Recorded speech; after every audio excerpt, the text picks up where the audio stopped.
Hello everyone and welcome to Delirious Gaming episode 28. It's the 6th of July 2012 and the game in the background is still Supreme Commander. What games have I played? Well, to be honest, I'm still looking a bit at what I want to do. I've been playing a bit of Euphoria, you might know it. It's an RTS-ish game, but with a real simple twist. And I'm just putting some hours in just because it's fun and you don't have to think a lot about it. You can do other things at the same time. Other than that, I haven't been playing a lot. I've been trying to get some My Life in Lego Batman 2 episodes shot, but few things went wrong and I'm looking at new things to improve the audio, so might just be a little while.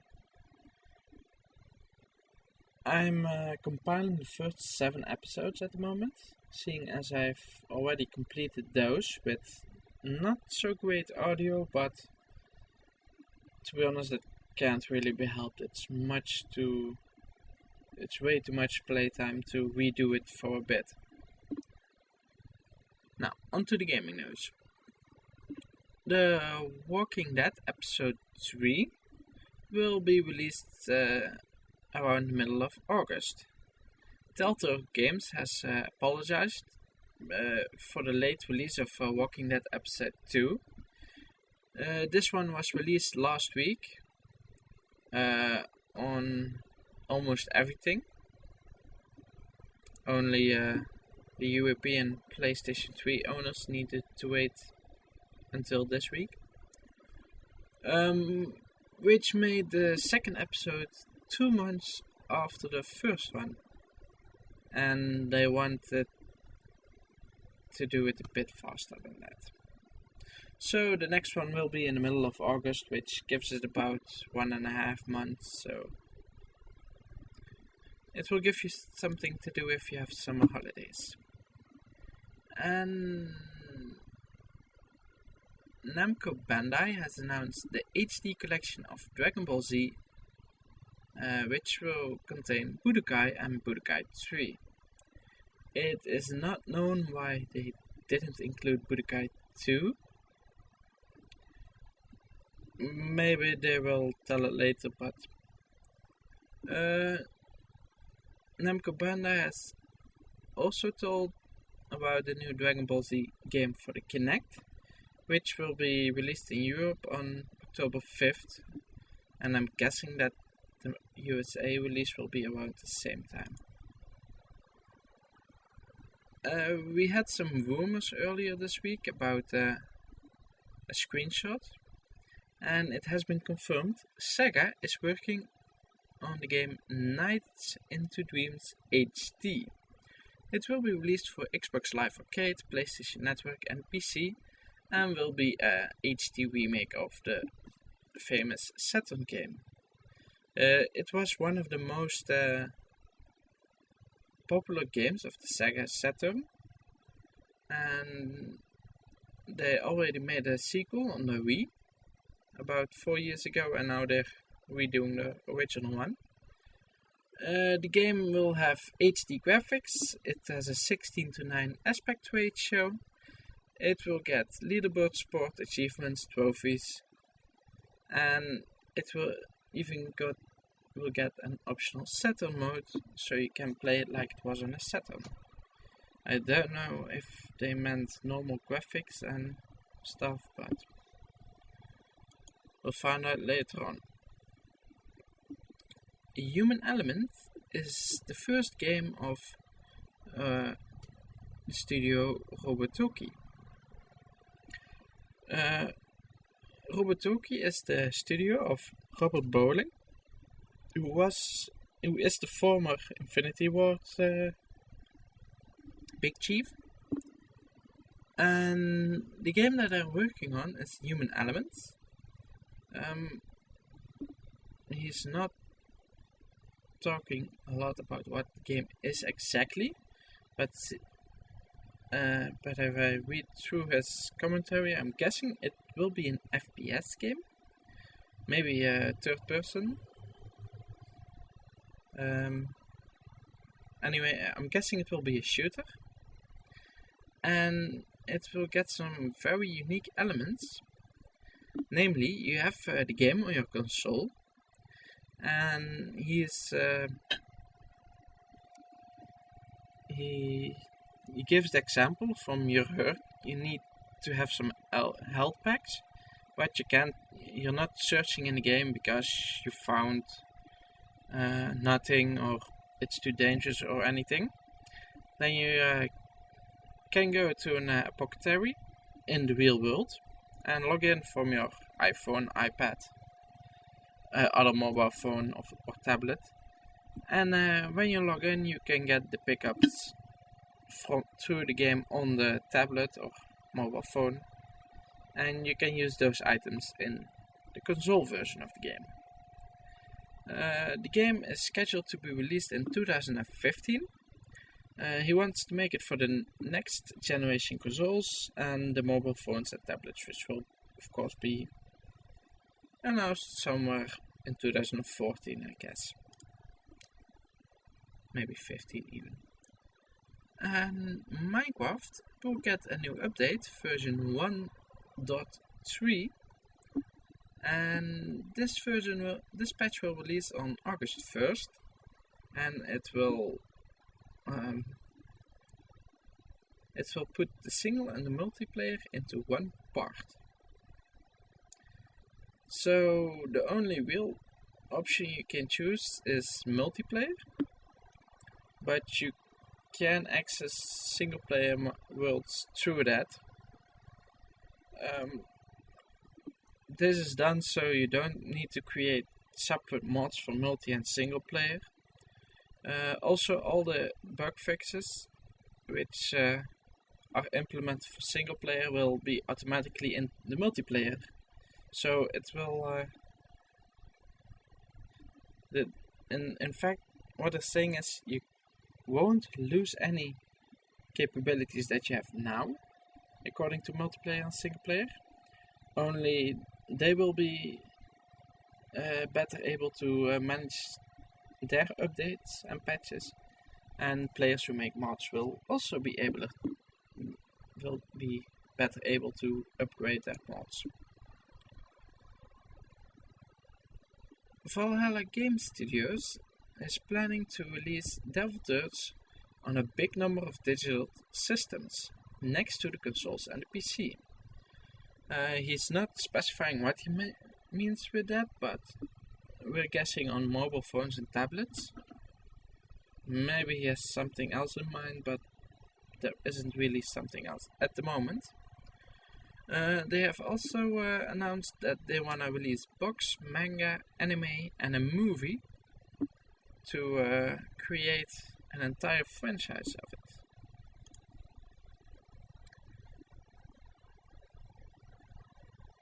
The UK boss of Sony, Virgo Gawa, has said that he thinks that to be able to make the next gen consoles a success, or even viable, there needs to be a lot more physical sales than there are at the moment.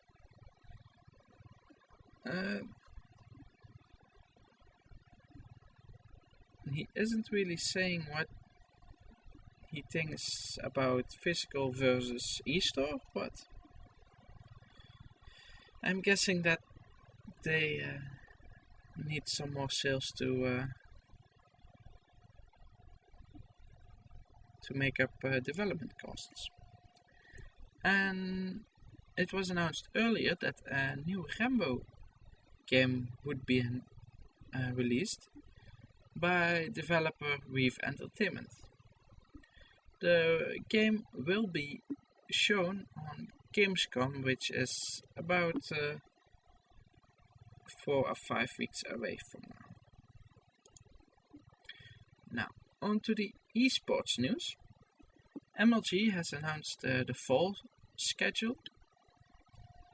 Of course, they have the fall championship, will be held in Dallas, which on November 2nd until the 4th.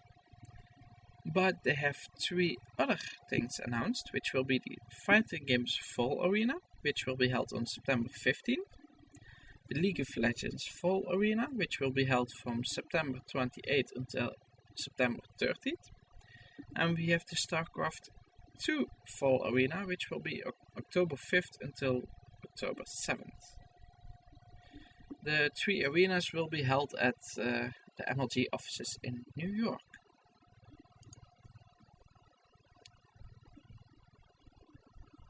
And the ESL has said that they are going to hold a lot more CS Global Offensive matches. They are planning to hold weekly and monthly cups. The first of the cups will begin on July 8th, which is this Sunday. And I'm guessing they wanna try to really incorporate the new game. Now, onto the gaming releases. As far as I know, nothing is being released this weekend. Nothing will be released on Monday, so the first time I will have new releases for you will be in the show on Monday. Last but not least in this episode we have the Kickstarter, and I saw one which I really like. I would really like to play it, and to be honest I would have liked to participate and got myself a copy, but I saw this one too late.